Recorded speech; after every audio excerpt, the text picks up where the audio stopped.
So the resurrection of the Catholic Church, first glorious mystery. It was necessary that the Son of Man would go through all this in order to enter into His glory. And that's the glory of the Catholic Church, the mystical body of our Jesus Christ. We believe in the Catholic Church precisely because it's divine, precisely because it can survive the worst ordeals. And you could say resurrection is business as usual in the history of the Catholic Church. But in this case, like in the case of the Passion of our Lord, the heart of Mary, a sword is plunging into his heart, into her heart, so that the souls of many be revealed. This revelation of souls does not happen without those tribulations of the Catholic Church. That the thoughts, how much we love her, we cannot say how much we love her if there is not the occasion to tell that we love her. And you cannot tell our Blessed Mother that you love her when everything is hunky-dory, when everything is fine and dandy, when everything is beautiful and rosy, with nice, lace surplices and triumphant processions. When everything is easy, when everything is, it doesn't reveal anything. How do we know? We know with all these priests who have not persevered, priests who were in this institution of the Catholic Church, who were putting their legs under the table, and who did not persevere. When the wind came, the rain fell, and the house collapsed because it was built on sand. So the thoughts have to be revealed. What is our method? What's in us? God wants to know. God has a right to know. God created us so that we may show to Him what are the thoughts of our hearts. What's in our heart? Are we men of desires, as written in the book of Daniel? And so repeatedly, that phenomena of the death and resurrection has happened.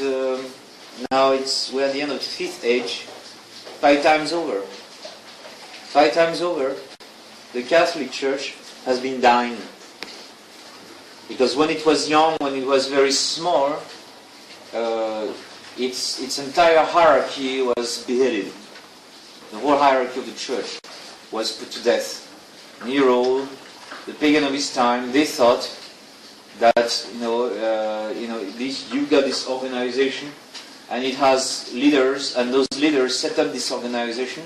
Kill those leaders. If you kill those leaders, if you persecute them, then they will definitely not survive. Well, the Church survived. The death of the apostles called many souls to replace them. And they were effectively replaced by the apostolic succession, which has worked very well for 2,000 years. There's not much left of the apostolic succession, but it's there. We have our bishop.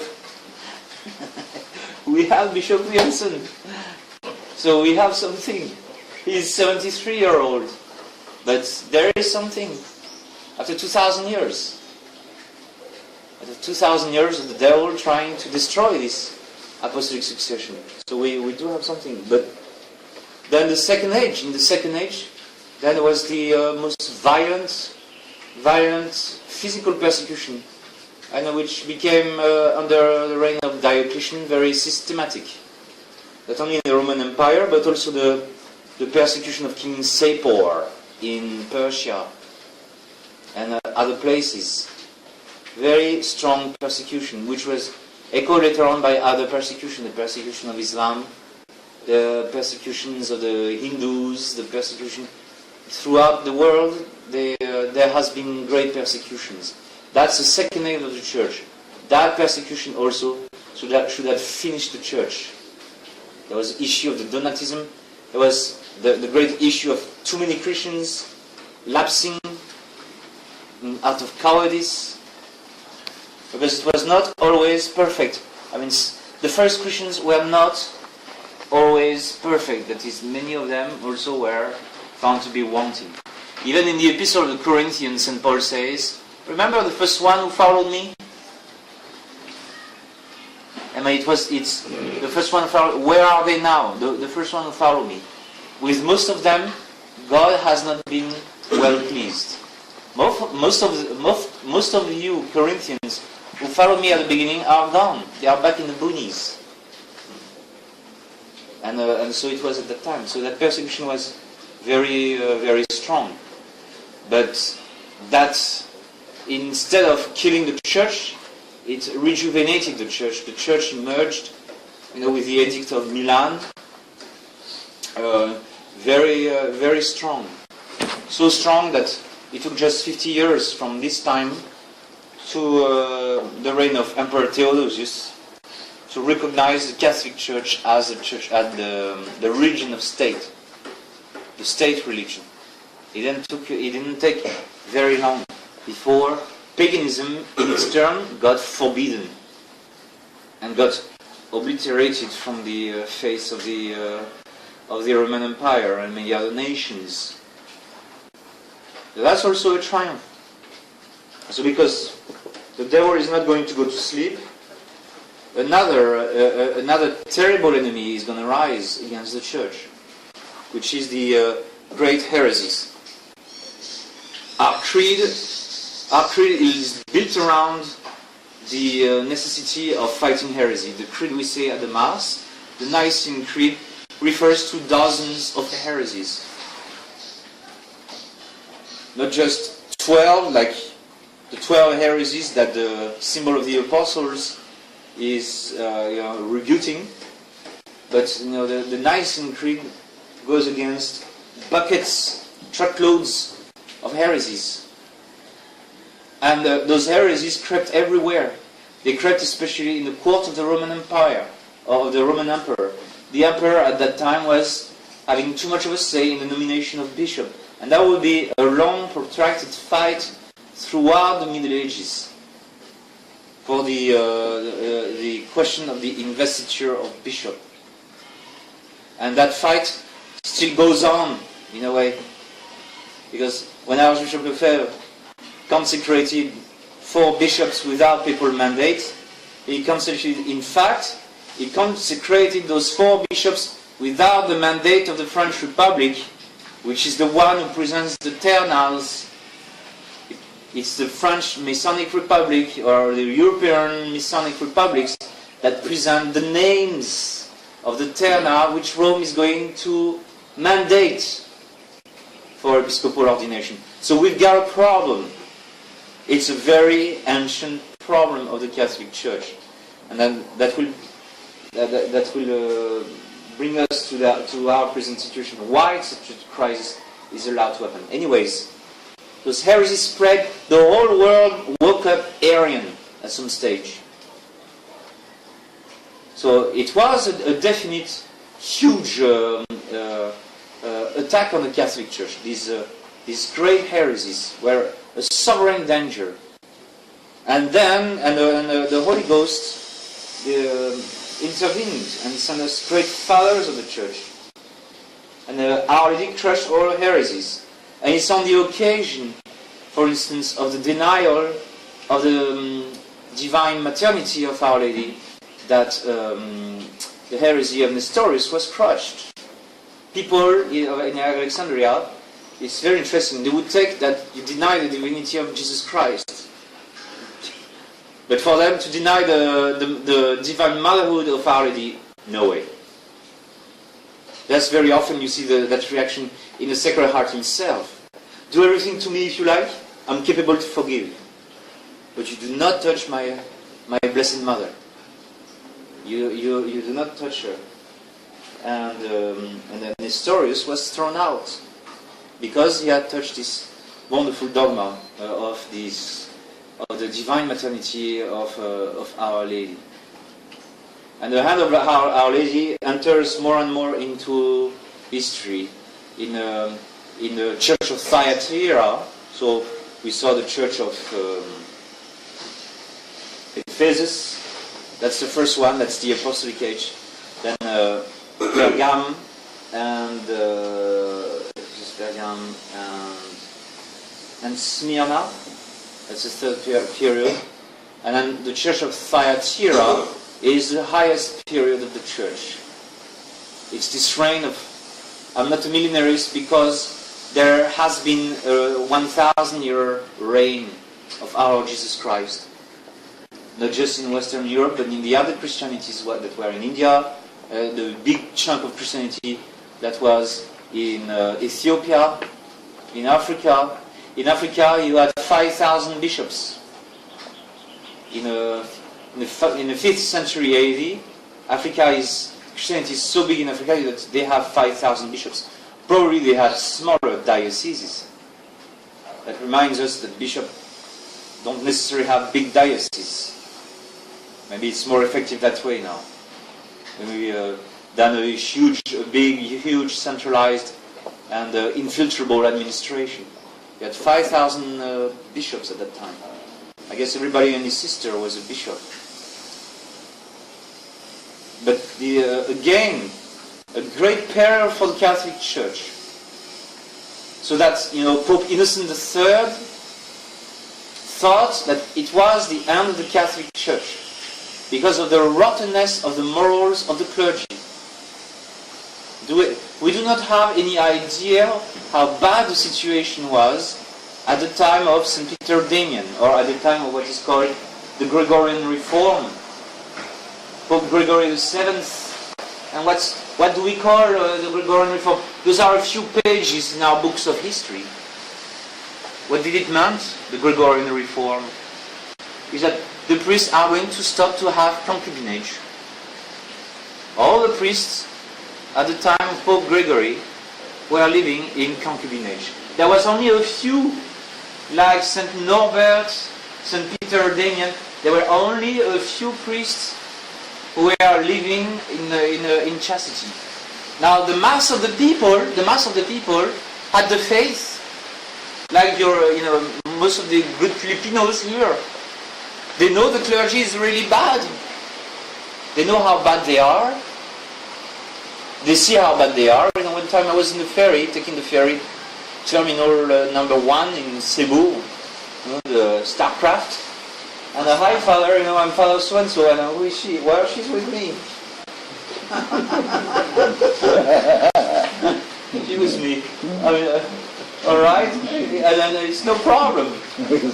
It's no problem. That's normal. Everybody does it. Come on. No, you know it, Father. And what about you? What do you have? Oh, well, no.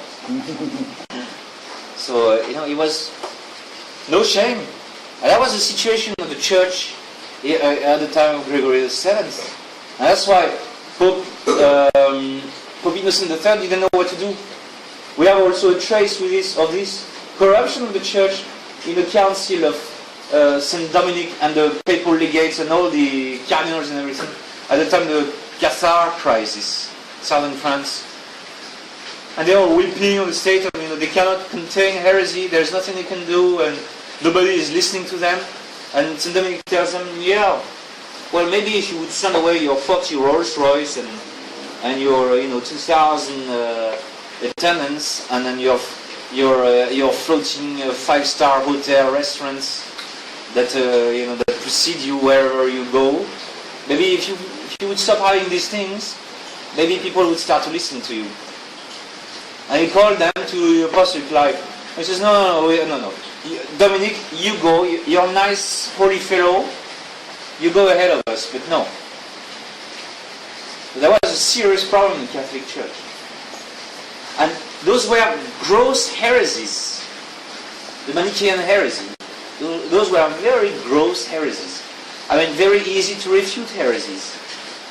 Saying there is no marriage, but once you have the consolamentum, you can have whatever kind of sex that you like, in whatever form. And so they had massive orgies. It was massive immorality with the blessing of this new dogma of the Manichaeans. Those were very gross very brutal heresies, the heresy of the Manichaeans.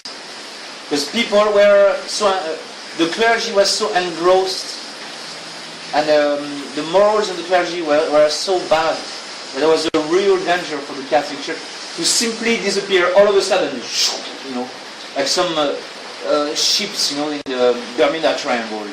They just disappeared. Sometimes they say that the ocean bubbles, you get bubbles in the water, so water becomes very light, and anything that floats on it sinks. That would explain the sudden sinking of certain ships. And that's how Innocent III felt. He said, I can't control that thing anymore. It's completely rotten. It's rotten from head to foot.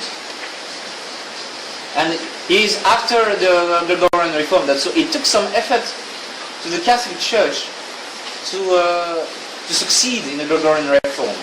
And not all parts of the Catholic Church were reformed by the Gregorian reform.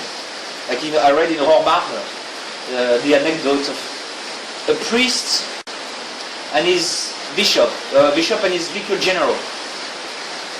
And the bishop said, in my diocese I've got 1,000 priests, but all of them are incontinent except 2. That is, maybe me and my vicar general. All the others and all those priests were not wearing the clerical garb. Most of the bishops were not observing clerical residence. They were not following any rules. There was a massive rottenness, and that's why you don't see much missionary effort in the Middle Ages, in the High Middle Ages in Europe. You don't have big missionaries going, elsewhere. Well, they were fighting Islam, they were surrounded by Islam, and actually Islam saved the Catholic Church. If there had not been Islam to threaten us with destruction, then we would have rotten. The Muslims took the best out of us. They brought the best out of us, like the Passion of our Jesus Christ. It revealed the magnanimity of Marian, which would not have been exposed otherwise. How bad the situation was, we really have no idea. You know how bad the popes of the Renaissance were.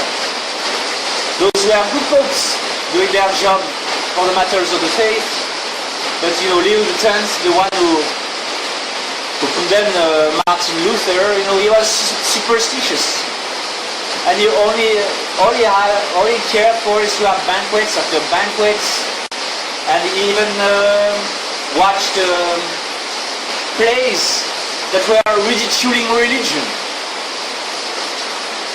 When Luther was saying that Rome is a great Babylon, he was believed by many people because it really looked to be the case.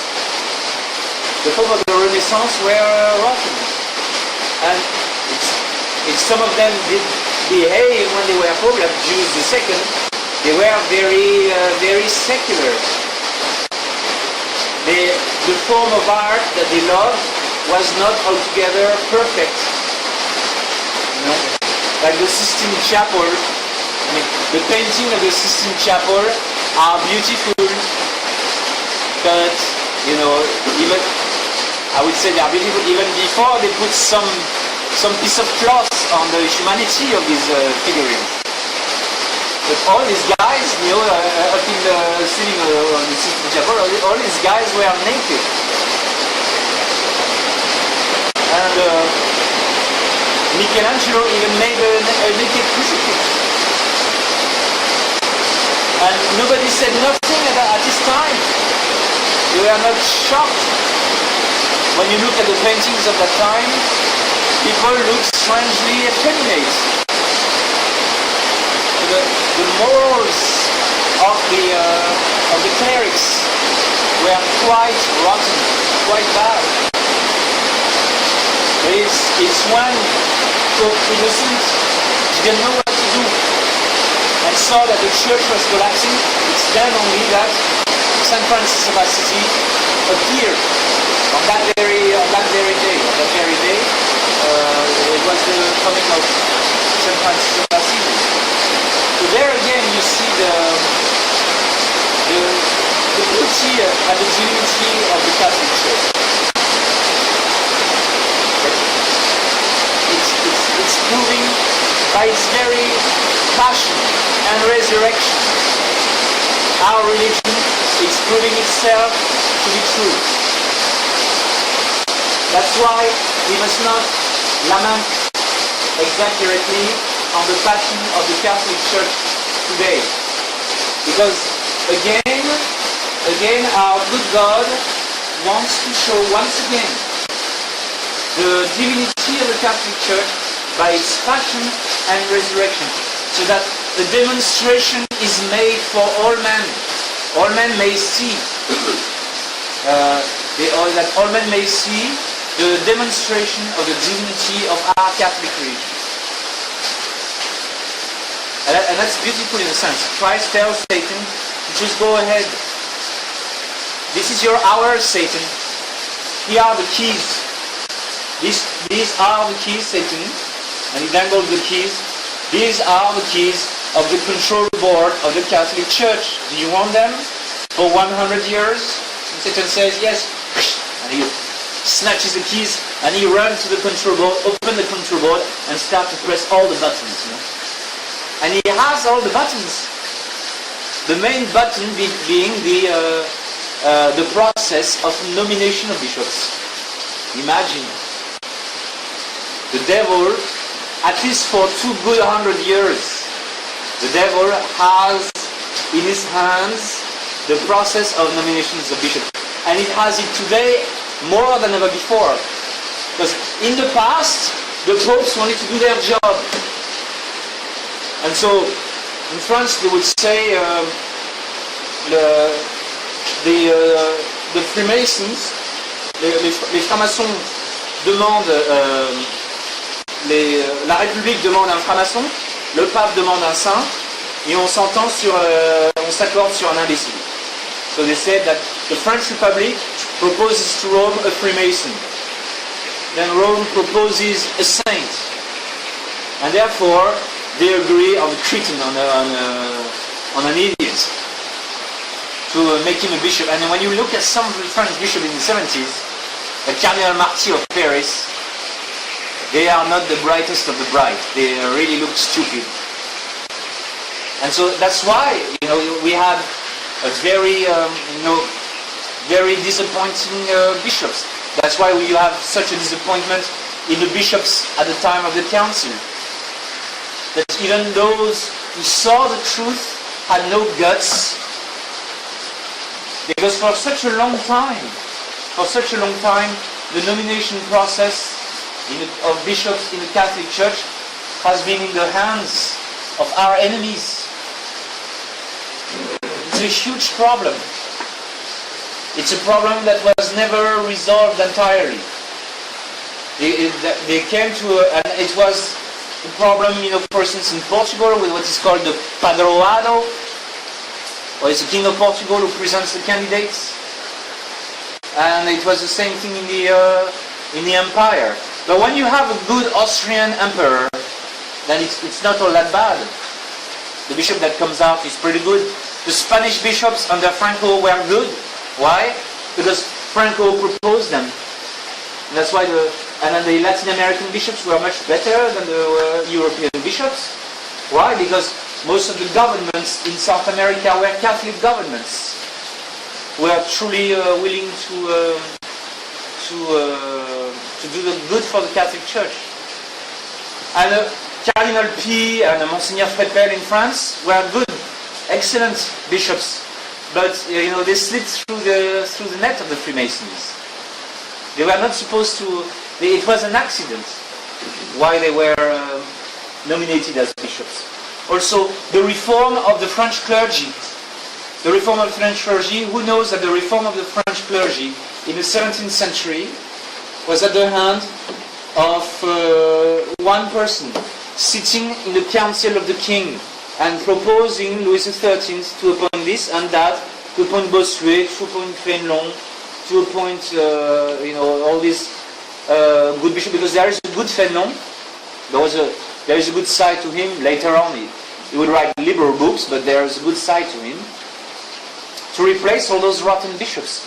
Who is that man? That was Saint Vincent Paul.